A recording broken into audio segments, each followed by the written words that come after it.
Tu já tiveste alguma publicação rejeitada?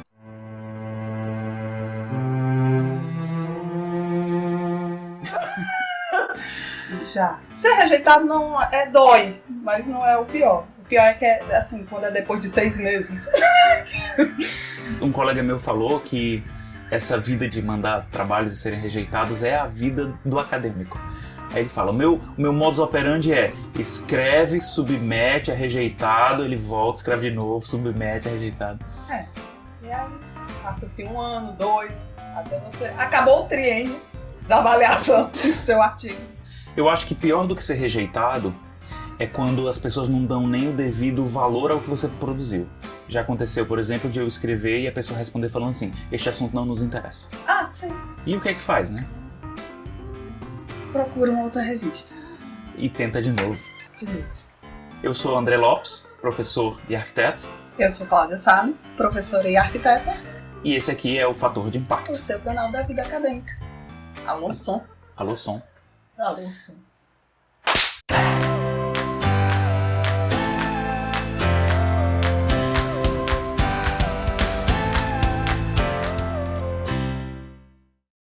Por que se publica? Tu tens uma resposta fácil? Que a mais fácil, a mais simples é divulgar o conhecimento produzido. Pode ser dentro da universidade, mas pode ser em qualquer outra escala, para outro público. Porque a gente está falando aqui de divulgação científica, mas na verdade publicar não é só dentro dos parâmetros científicos, né? Sim, você sim. pode estar publicando em diversos... Isso aqui é uma publicação. Mas claro que existe uma diferença entre os meios de publicação, né? Esse canal é um canal de publicação. Ele tem um propósito, ele alcança um público, ele tem um tipo de mídia, um tipo de comunicação. Um dos grandes problemas da publicação científica é como é que ela consegue alcançar para além dos cientistas, das pessoas. Fica tudo em torno da gente e isso não extrapola para as demais pessoas da sociedade. Então, por que o cientista não publica, por exemplo, na revista semanal? Posso entender? Melhor não. Deixa eu reformular. Por que nem todo meio de comunicação é suficiente para a gente publicar, por exemplo, uma descoberta científica? Existe uma plataforma que nos avalia enquanto docentes e cientistas e pesquisadores.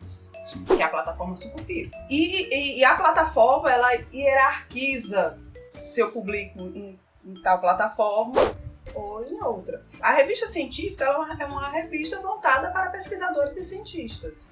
Eu entendo a importância da revista científica, de se publicar lá, de você ter uma estrutura de divulgação desse material, mas para quem está nas comunidades, que não vai abrir a plataforma do Cielo e procurar um artigo.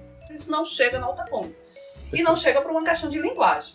A comunicação não é acessível, primeiro ponto, né? Sim. E uma segunda questão é, além da comunicação, mesmo que você tenha acesso ao meio de comunicação, a linguagem muitas vezes não responde diretamente os questionamentos mais próximos ali. Publica-se em revistas científicas e não, por exemplo, num jornal de circulação diária, porque o material que é produzido, por exemplo, num jornal de circulação diária, ele passa por um tipo de editoração bem diferente.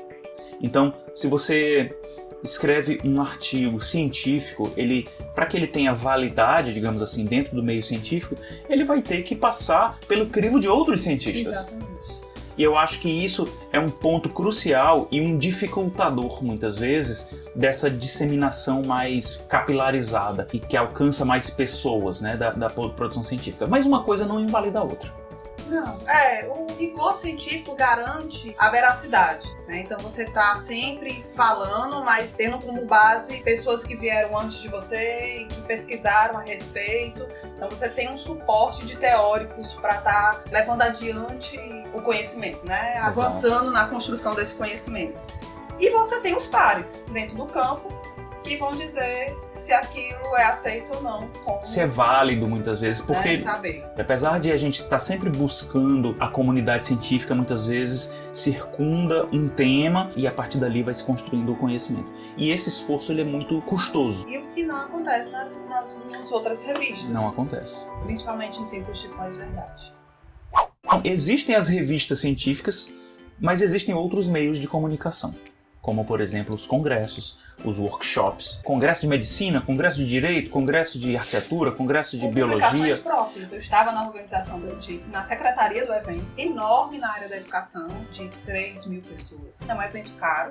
E uma das discussões sobre onde publicar, o que fazer com as publicações, né, das pessoas que estavam participando, a discussão era a seguinte, presta atenção.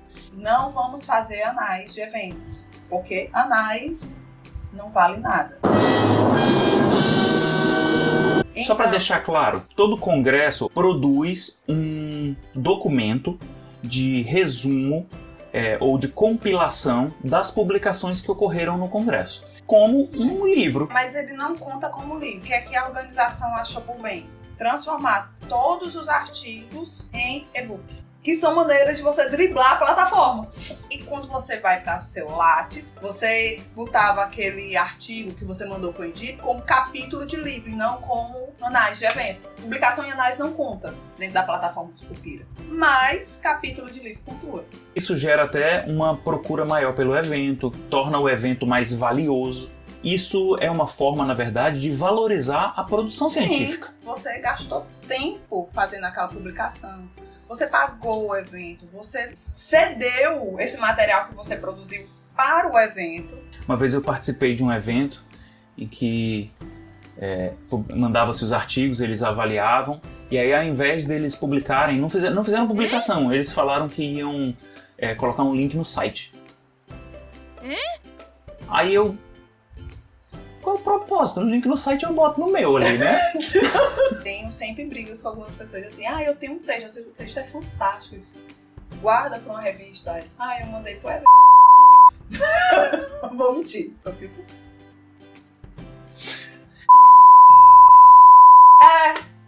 Mas o evento ele tem a importância, que eu acho que é o cruzamento das informações. É você estar se atualizando no que está sendo, né, produzido em cada área. As discussões, elas acontecem nos eventos. Quando eu fiz o mestrado, há muito tempo atrás, assim, parece velho, mas sou jovem.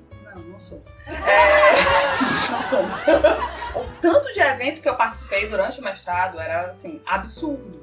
Eu ia a gente fazia esforço, ônibus, combinava tudo. Quando eu fui fazer o doutorado, já tinha tido a mudança. Você percebe claramente a mudança do perfil. Eu tinha colegas de doutorado que diziam, eu não vou gastar meu dinheiro com passagem, hospedagem, evento, se eu posso ter esse artigo que eu mandei para o evento para uma revista gratuitamente e ter um retorno academicamente muito maior.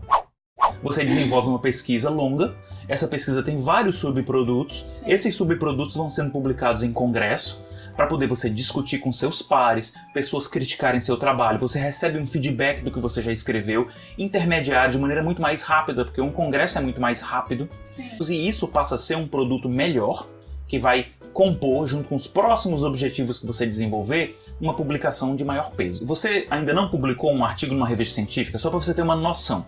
Você passou um ano fazendo uma pesquisa, você terminou, escreveu o artigo. Você passa por um processo de submissão do artigo lá na plataforma online da revista. Várias formatações, vários elementos que estão dentro da sua publicação têm que ser postos lá individualmente dentro da plataforma. Isso vai variar de revista para revista. Ele entra numa fila, porque ele vai para a mão de um editor. E esse editor, ele não recebeu só o seu trabalho, ele recebeu vários trabalhos. Ele vai ler o seu trabalho e vai procurar revisores para o seu trabalho. Isso pode durar alguns dias a algumas semanas. Depois que ele passa para a mão dos revisores, os revisores têm um prazo para retornar ao editor com comentários. E isso pode durar alguns meses. Depois que isso acontece, o editor vai receber essas respostas. Se ele tiver sido aceito, você vai ter um prazo para devolver o artigo corrigido. E esse processo de vai e vem pode acontecer algumas vezes. Eu participei de um artigo que foi submetido a uma revista nacional, que ele passou um ano para a gente receber a primeira resposta do editor. Então, eu tive uma experiência super positiva na revista Nona Arte, que é do Valdomiro. Estava sob a coordenação do Valdomiro Vergueiro. Foi super rápido o processo, inclusive a divulgação do material. Sucesso, a gente diz. Vale né? a pena. Em compensação, eu não vou dizer o nome da revista, que eu mandei em março. Em setembro, eu recebi uma resposta e eu pensei que era aceitamos ou não aceitamos ou modifica isso. E o e-mail dizia o seguinte: seu artigo ainda está conosco, estou me comunicando só porque está demorando muito, você pode achar, tipo isso, pode achar que a gente desistiu. Eles não perguntaram se tu ainda queria, não? Fazer um artigo científico demora. Não é como fazer pão. É ruim para a revista, é ruim para o pesquisador, porque você fica com uma publicação estagnada. Uma pergunta que é recorrente: professora, eu tenho um artigo, eu posso mandar para 3 revistas de uma vez e quem aceitar primeiro pega? Não. Não é o Tinder. Um relacionamento de cada vez. Existem figuras conhecidas que se beneficiam de produção indireta. Por exemplo, coautorias, mas muitas vezes constrói-se estruturas de produção e essa pessoa tem uma produção gigantesca, mas na verdade ela não produziu muita coisa, não. Existem revistas em que eles definem claramente para você, perguntando: esse coautor que você está cadastrando, ele trabalhou ativamente na produção do texto para justamente evitar esses truques de coautoria para que pessoas ganhem pontos, etc. Isso aí também não quer dizer muita coisa. É a mesma coisa. Okay. Você tem 18 anos para entrar no site, é um menino? Sim! Com certeza. Não, mas a pessoa que faz isso não tem mais constrangimento nenhum na vida. Deixa eu te perguntar uma outra coisa relativa à coautoria. Como que tu define mais ou menos a ordem dos autores e coautores no artigo? Acho que é a participação ativa na construção da pesquisa. Eu já coloquei coautoria, a pessoa não ajudou no texto, mas na pesquisa em campo ela ativamente participou do processo. E aí ela tá lá. É uma maneira de honrar. Né, é um retorno, né? Pelo esforço, pelo trabalho. Mas eu já tive experiências não tão bacanas, né? Tipo, bota meu nome, porque eu boto teu nome no... Quando o cara fazia o trabalho no colégio, né? A equipe é de 5.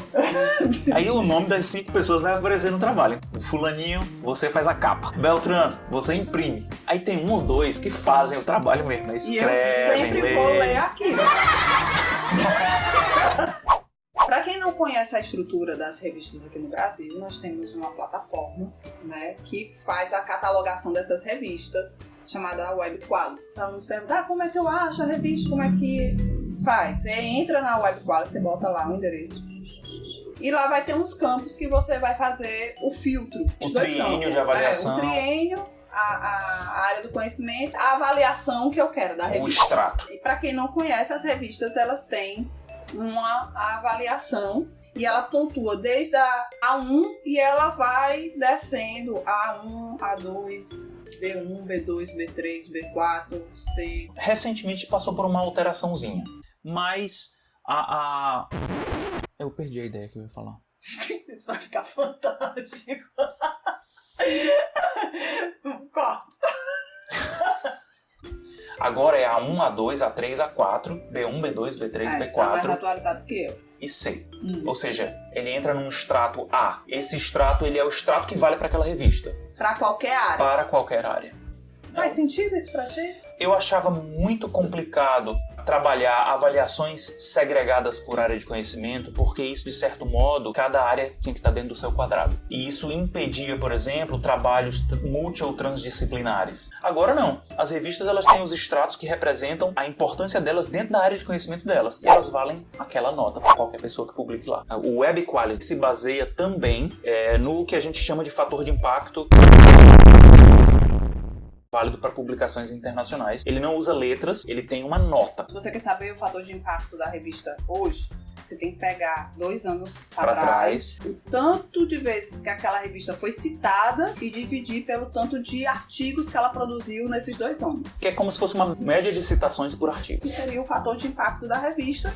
Eles não são comparáveis entre áreas, no fim das contas. Exatamente. Eles têm ordens de grandezas diferentes. Exatamente. E aí fica difícil você usar esse número como um número absoluto. Não dá. Mas ele é um parâmetro. Vem perdendo um pouco de importância. Bem, eu tava lendo uma crítica, porque você pode forjar as citações. Me cita lá, que eu te cito aqui. Um professor lá da Holanda fez um artigo e publicou uma crítica sobre os fatores de impacto. Ele pegou todas as revistas, todas as citações dessas revistas e todas as autocitações dessas revistas. E aí ele calculou o fator de impacto com e sem as autocitações. E aí o ranking muda drasticamente. Você pode escrever um artigo altamente relevante para sua localidade, entretanto, quando você manda para uma revista de alto fator de impacto que está tratando de questões distantes da sua realidade, Sim. eles podem não ver naquilo relevância. Calma! Ele deveria passar por um crivo de avaliações menos duras, como simplesmente uma conta matemática. Porque não dá. Quem gostou dessa discussão, eu acho que podia comentar ali embaixo e falar o que concorda, o que não concorda, as suas experiências, se vocês já tentaram publicar, para que a gente possa comentar e discutir com vocês. No final a gente vai calcular o fator de impacto desse vídeo. Vamos calcular o fator de número impacto. de comentários dividido pela Quantidade de visualizações. Vamos ver se vocês gostaram mesmo.